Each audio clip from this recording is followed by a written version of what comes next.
This channel does not promote any violent, harmful, or illegal activities. All content provided by this channel is meant for an educational purpose only.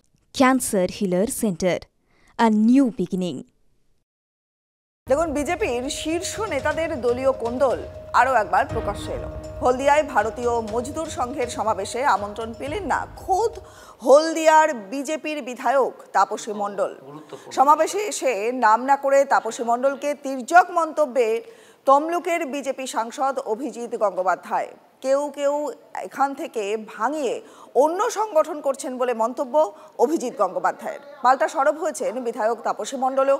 হলদিয়ার সম্পর্কে সাংসদ কিছুই জানেন না বলে মন্তব্য করলেন বিধায়ক। ভাগ বাটোয়ারা নিয়ে কোন্দল কটাক্ষ তৃণমূলের।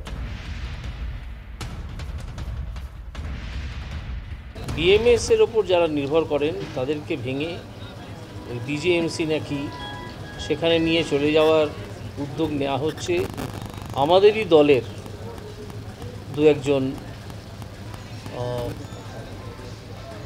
নেতৃস্থানীয় লোকের উদ্যোগে। সেইটা আমি করতে বারণ করেছি। আজকে বলেছি যে আপনারা এদের দ্বারা প্রতারিত হবেন না, এটা প্রতারণামূলক একটা সংগঠন। যে কোনো শ্রমিকের রাইট আছে যে কোনো সংগঠন করা। আর এমপি মহাশয় হলদিয়া সম্পর্কে এখনও সব কিছু জানেন না। হলদিয়ার কী পরিবেশ কী এগুলো উনি এখনও জানেন না। উনি নতুন এসছেন, আস্তে আস্তে জানবেন। আর আমি বিধায়ক হিসেবে কখনোই কোনো শ্রমিক সংগঠন করিনি। যে শ্রমিক বিপদে পড়ে তাদের প্রয়োজনে আমাকে ডাকে পরামর্শ দেওয়ার জন্য, আমরা সেই সমস্ত শ্রমিকদের পরামর্শ দিই।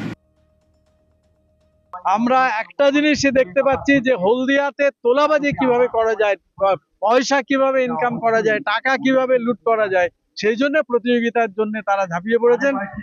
এই কারণের জন্য একজনকে ডাকছেন, এই হচ্ছে আসল ব্যাপার। পরে খবরে নজর রাখবো, বীরভূমের দিকে নজর রাখবো, কারণ বীরভূমের কঙ্কালীতলায় এই ঘটনা আরও একবার আমরা সামনে দেখতে পাচ্ছি। কারণ এই ঘটনা কিছুদিন আগেই ঘটে গেছে। আরও একবার কঙ্কালীতলার খবর, তৃণমূল নেতার বাড়িতে বোমাবাজি করা হলো। গতকাল গভীর রাতের দিকে এই ঘটনা ঘটে বীরভূমের কঙ্কালীতলা সেই অঞ্চলে। তৃণমূল নেতার বাড়িতে বোমাবাজির ঘটনা। কারা এই হামলা চালালো তা এখনো পর্যন্ত স্পষ্ট নয়।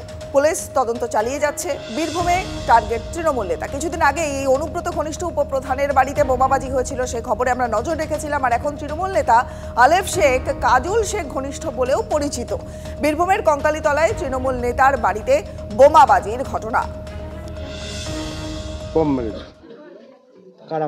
কারা মারলো সেটা তো দেখিনি।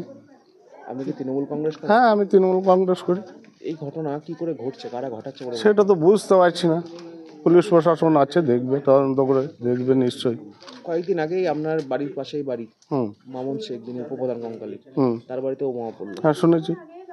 আপনার বাড়িতে বোমা পড়লো। এটা কি তৃণমূল কংগ্রেসের গোষ্ঠী কন্দল কোথাও? সেটা বলতে পারবো না, সেটা বলা সম্ভব। আমি এখন কাজল শেখের সঙ্গে দল করি।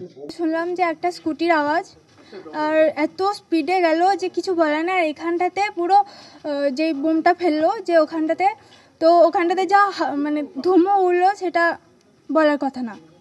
আর যা স্পিডে গাড়িটা গেল কেউ দেখতেই পায়নি। যেইভাবে বোমটা মারা হলো সেটাতে আমি ভীষণ আতঙ্কিত, আমার বাড়ির লোক আতঙ্কিত, আমার পাড়ার লোক আতঙ্কিত, আমরা সবাই আতঙ্কিত। আমরা চাই যে সঠিক যেটা তদন্ত হচ্ছে বা হবে সেটা যেন সঠিকভাবে হয়। এখন তো মানে ভাবি, এখন তো মানে সবাই কি আর ভালো থাকছে? সব ভয় লাগছে। ভয় মানে কি, ভালোই ভয় লাগছে। কার বাড়িতে বোম পড়েছে?